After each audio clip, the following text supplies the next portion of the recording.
देगलूर बिलोली भागातील लोकांना रोजगार हमी, स्थलांतर, उद्योग, कारखाने व दर्जेदार शिक्षण, सिंचन क्षमता वाढवण्यासाठी देगलूर बिलोली परिसरात तेलंगणाच्या धर्तीवर सर्वांगीण विकासासाठी परिवर्तन करणार असे आवाहन अपक्ष उमेदवार मधुजी गिरगावकर यांनी केलं।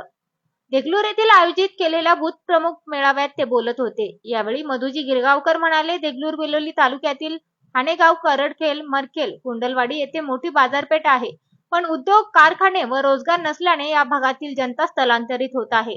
सोबतच दर्जेदार शिक्षण, तांत्रिक शिक्षण व मोठा प्रकल्प उभारणे आवश्यक असून यासाठी मला प्रशासकीय अनुभव असल्याने मी या भागात विकास करू शकतो, असे मधुजी गिरगावकर यांनी आवर्जून सांगितले। मधु गिरगावकर यांच्याकडून खूप अपेक्षा वाढल्या आहेत। गिरगावकरांचा उच्च शिक्षण आणि त्यांचा स्वभाव याबद्दलही मतदारांनी पसंती दिली।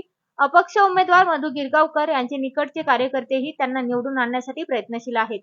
देगलूर बिलोली ते मतदारसंघ पिंजून काढण्यासाठी येत असून घरोघरी भेटी देऊन मतदारांशी संवाद साधत आहेत। उमेदवारी मागितलेली आहे, परंतु ती मला मिळालेली नाही। परंतु माझ्या हितचिंतकांनी, माझ्या मित्रमंडळांनी सगळ्यांनी मला या ठिकाणी निवडणुकीला उभा टाकण्यासाठी आग्रह केलेला आहे।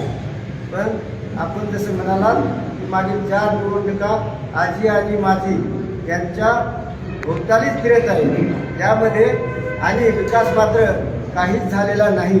इतिहासात नोंद व्हावी असं एकही कुठलं शैक्षणिक, सामाजिक केंद्र या ठिकाणी निर्माण झालेले नाही। तरी परंतु नवीन चेहऱ्यांनी, नवीन लोकांनी जर उमेदवारी मागितली तर दिली जात नाही, किंवा त्यांच्याबद्दल जो असंतोषाचा विचार करून ते बदलही जात नाही, तर परंतु त्यांनाच वारंवार तिकीट दिले जाते।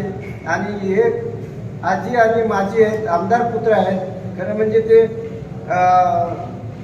या बाबतीमध्ये विकासापासून या मतदारसंघाला कोसोदूर ठेवलेले आहेत। आणि जेव्हा आपण पिढीचा जर विचार केला तर 10 ते 12 वर्षाच्या कालावधीला एक पिढी म्हणतो, म्हणजे 25 ते 30-35 वर्षाच्या कालावधीमध्ये तरुणांना हाताला काम आणि डोक्याला सुद्धा काम मिळालं पाहिजे ही भूमिका असते। त्या कालावधीमध्ये त्यांना जर ते यथोचित काम नाही मिळालं तर त्यांची शारीरिक ऊर्जा जे आहे ते कसं करणार, तर त्यांची शारीरिक ऊर्जा ते नष्ट करण्यासाठी त्यांनी काय करतात, तंबाखू खातात, गुटखा खातात, मग दारू पितात, व्यसनाधीनता लागते, त्याच्यातून नैराश्य येते। आणि एका 35 गाठली किंवा 40 गाठली तर त्याच्यातून नाविन्यपूर्ण करण्यासारखं त्यांच्याकडे कुठलं काहीच नसते। उरलेलं आयुष्य हे अंतिम टप्प्याकडे वळून घेतलेले असते। मग या कालावधीमध्ये 35 वर्षाच्या कालावधीमध्ये काही उद्योग या आजी आणि माझी आमदारांनी केलेले नाही। तर मला यातून काय म्हणायचं आहे की एक पिढी जी आहे ती बर्बाद झालेली आहे। एक पिढी या विकासापासून वंचित राहिलेली आहे। एवढं महान चुकीचं काम या आजी माझी आमदाराकडून झालेलं आहे, आणि तरी पण त्यांनाच उमेदवारी देते, म्हणजे जनतेला सुद्धा या ठिकाणी बेटीस धरले जात आहे। बुद्धिबळाच्या डावामध्ये जसं चेकमेट केले जाते त्या पद्धतीने मतदाराला या ठिकाणी चेकमेट करून विकास कामापासून वंचित ठेवले जात आहे। तर या चेकमेटमधून बाहेर पडण्यासाठी जनतेने त्या ठिकाणी विचार केलेला आहे।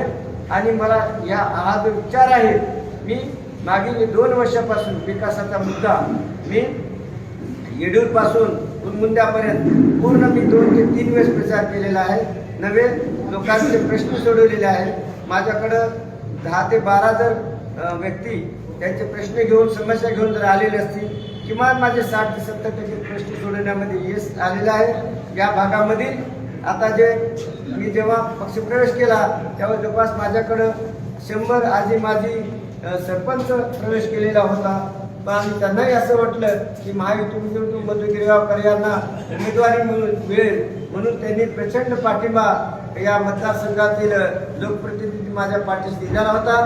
पण उमेदवारी मिळाली नाही, तरी पण त्यांचा पाठिंबा माझ्या पाठीमागे आहेच, परंतु फक्त ते दिसत नाही। सर, देगलूर बिलोली मतदारसंघाच्या जनतेला तुम्ही काय आवाहन करणार? देगलूर बिलोली विधानसभा मतदारसंघातील या भागाचा विकास व्हावा, औद्योगिक, सामाजिक, शैक्षणिक, व्यापारी दृष्टिकोनात विकास व्हावा, या भागातील तरुणांना रोजगार मिळावा, महिलांचे महिलांचे युवकांचे प्रश्न सुटावेल यासाठी मी ही निवडणूक लढवित आहे. त्यामुळं आणि या निवडणुकीमध्ये मी जे चिन्ह निवडलेले आहे ऊसधारी शेतकरी, यामध्ये ऊसधारी शेतकरी हा जो आपल्या भागामध्ये शेतकरी आहे तो ऊसधारी नसून कोरडा शेतकरी आहे.